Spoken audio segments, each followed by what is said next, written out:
ஆன்மீனேயர்களுக்கு பணிவான வணக்கம். நான் ஏன் கம்யூனிஸ்டாக மாறினேன் என்றால் அதற்கு நீதான் காரணம் அப்படி என்று கவிஞர் இன்குலாப் அவர்கள் ஒரு அழகான ஒரு தொகுப்பில் சொல்லி இருப்பார். போராளிகள் யாரும் பிறப்பதில்லை, உருவாக்கப்படுகிறார்கள். நாட்டில் அரசியலில் நடக்கிற பிரச்சனைகளை இதை மையமாக கொண்டு அதற்கு குரல் கொடுக்கிற அத்தனை பேருமே போராளிகள் தான். மக்களின் நலனுக்காக களத்தில் இறங்கி போராடுகிறவர்கள். இவர்கள் உருவாக்கப்படுகிறார்கள். யாரால் என்றால் அரசாங்கத்தால். தண்டகாரண்யம் படம் பார்த்த உடனே அதுக்கு முன்னாடியே அதை பற்றி சில விஷயங்கள் வெளியில தெரிய ஆரம்பிச்சப்போ, தண்டகாரண்யம் போலி ராணுவ முகாம்களை அமைத்து அதில் நடக்கிற விஷயங்களை மக்களுக்கு எடுத்து சொல்கிற ஒரு திரைப்படம்.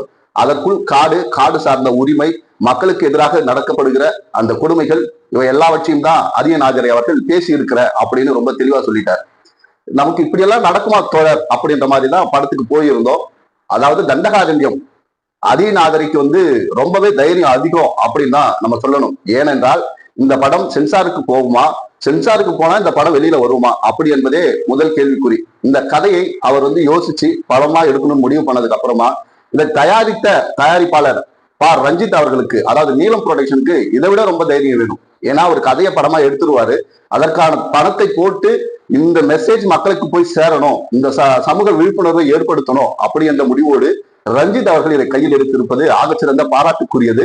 இந்த தண்டகாரண்யம் என்பது இப்படியெல்லாம் நடக்குது, ஆனா நம்ம கடந்து போய்கொண்டே இருக்கிறோம். மக்களோடு களத்தில் நின்று போராடினால் அவர்கள் போராளிகள்.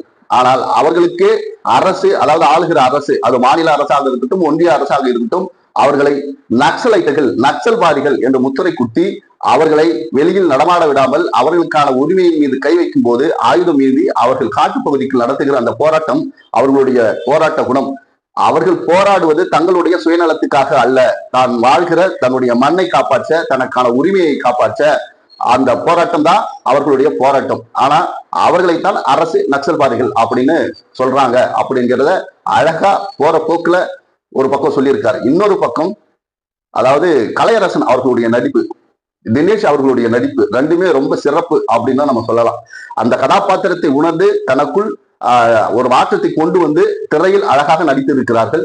அதாவது கலையரசனுக்கு காதலின் மூலம் வரப்போகிற அந்த வாழ்க்கை, அந்த வாழ்க்கைக்கான ஒரு இடம், ஒரு அரசு வேலை. இந்த அரசு வேலைக்காக அவர் போராடுகிற அந்த விதம், தன் தம்பிக்கு அரசு வேலை கிடைக்க வேண்டும் என்பதற்காக தினேஷ் அவர்களாகட்டும், அதாவது சடையனாகட்டும், அவருடைய தகப்பனாராகட்டும், தன்னிடம் இருக்கிற வீடு வாசல் எல்லாத்தையும் வித்து ஒரு இடத்துல கொண்டு போய் அது சரியான இடமான்னு தெரியாம ஒரு போலி ராணுவ முகாமில் அவரை பயிற்சிக்கு சேர்க்கிறது. அந்த பயிற்சி முகாமில் என்ன கொடுமைகள் நடக்குது, அந்த பயிற்சி முகாம் எதற்காக நடத்தப்படுகிறது? அதாவது நக்சல்வாதிகள் நாங்கள் திரிந்து விட்டோம், நாங்கள் பொது மன்னிப்பு வேண்டும் அப்படின்னு வெளியில வரும்போது அவர்களுக்கு பயிற்சி கொடுக்கிறோம், உங்களை நாங்கள் ஊக்குவிக்கிறோம், நீங்கள் நாட்டுக்கு சேவை செய்யுங்கள் என்று அவர்களை பிரெயின் வாஷ் பண்ணி அவர்களுக்கு பயிற்சி கொடுக்கப்பட்டு, ஆனால் அவர்களுடைய உயிர் இந்த நாட்டுக்காக பறிபோகவில்லை, இந்த நாட்டில் நடக்கிற அரசியலை மூடி மறைப்பதற்காக அவர்கள் பலி கொடுக்கப்படுகிறார்கள். அப்பப்போ சில விஷயம் வரும், கொத்தாக ராணுவ வீரர்கள் இறந்தார்கள் அப்படின்னு. இந்த ராணுவ வீரர்கள் யாருன்னு பார்த்தா வேற யாருமா இருக்க மாட்டாங்க. தண்டகாரண்யம் பார்த்த பிறகுதான் நமக்கு யோசிக்க தோணுது, ஓ இந்த விஷயங்கள் எல்லாம் இவர்களை கொண்டு போய் இவர்கள் உயிரை பலி கொடுத்து அவர்களைத்தான் இவங்க கேட்க ஆள் இல்லாத, செத்து போனா கூட இவங்களுக்கெல்லாம் அட்ரஸே இல்லை அப்படி என்கிற நபர்களை பயிற்சி கொடுத்து அவர்களை அரசியல் ரீதியாக இவர்கள் எப்படி பயன்படுத்திக் கொள்கிறார்கள் அப்படின்றத இந்த தண்டகாரண்யம் அழகாக பேசி இருக்கிறது.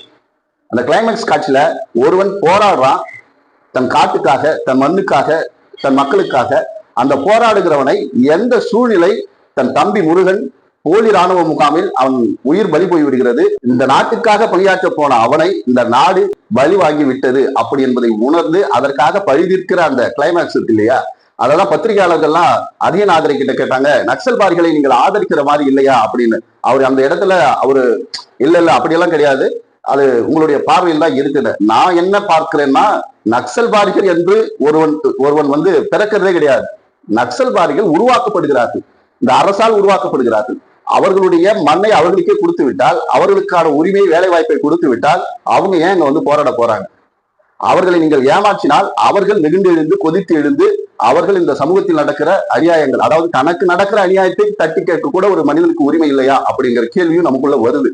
ஆக இந்த நக்சல்வாதிகள், இந்த போராளிகள் இவங்க எப்பயுமே பொதுமக்களை அவங்களால இவங்களுக்கு எந்த தொல்லையும் கிடையாது.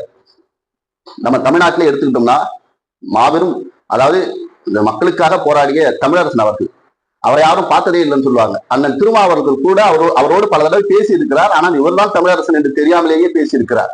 அதுபோல மக்களோடு மக்களாக முகமே தெரியாமல் மக்களுக்காக போராடுகிற இவர்கள் ஒரு காலகட்டத்தில் தமிழரசன் அவர்கள் அவர் கையில ஆயுதம் இருக்கு, எல்லாமும் இருந்தும் அங்கே இருக்கிற மக்களே இவரை தமிழரசன் இவர் ஒரு நக்சல்வாதி, நமக்கு எதிரானவர் அப்படி என்பது போல நினைத்துக் கொண்டு அவரை அடித்து சாகரிக்கிறார்கள்.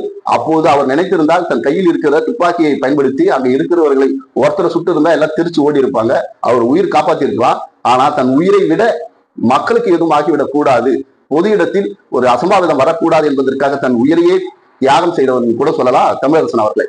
அப்போ நக்சல்வாதிகள் என்பவர்கள் அரசை எதிர்த்து கேள்வி கேட்கிறவர்கள் தான்.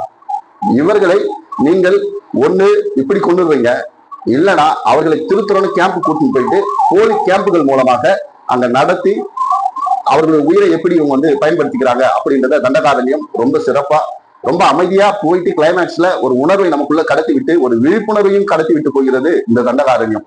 உண்மையிலேயே அதிநாதருக்கு நம்ம எவ்வளவு வார்த்தைகள் சொன்னாலும் தகும். அதாவது பொதுவா ஒரு மனநிலை இருக்கு.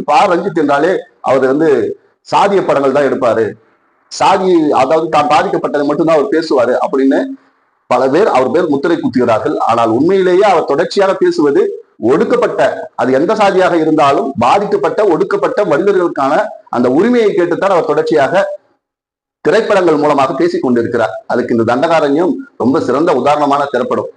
அப்போ அண்ணன் ரஞ்சித் அவர்கள் அவருடைய பாதை என்பது இந்த ஒடுக்கப்பட்ட மக்களை, பாதிக்கப்பட்ட மக்களை, அது எந்த சாதியாக இருந்தாலும் சரி, பழங்குடியின மக்களாக இருந்தாலும் சரி, மலைவாழ் மக்களாக இருந்தாலும் சரி, பிற்படுத்தப்பட்ட மக்களாக இருந்தாலும் சரி, பட்டியலின மக்களாக இருந்தாலும் சரி, யாராக இருந்தாலும் அடக்கப்படும் போது, ஒடுக்கப்படும் போது அவர்களுக்கான குரலாக அவர்கள் எதிர்த்து கேள்வி கேட்டால் அவர்களை போராளி என்பது ஆரம்பத்தில், கடைசியில் அவரை நக்சல்வாதிகள் தீவிரவாத முத்திரையை அவர்கள் மேல் குத்தி வேலையை முடிக்கிறதா அரசு காலகாலமாக செய்து கொண்டிருக்கிறது.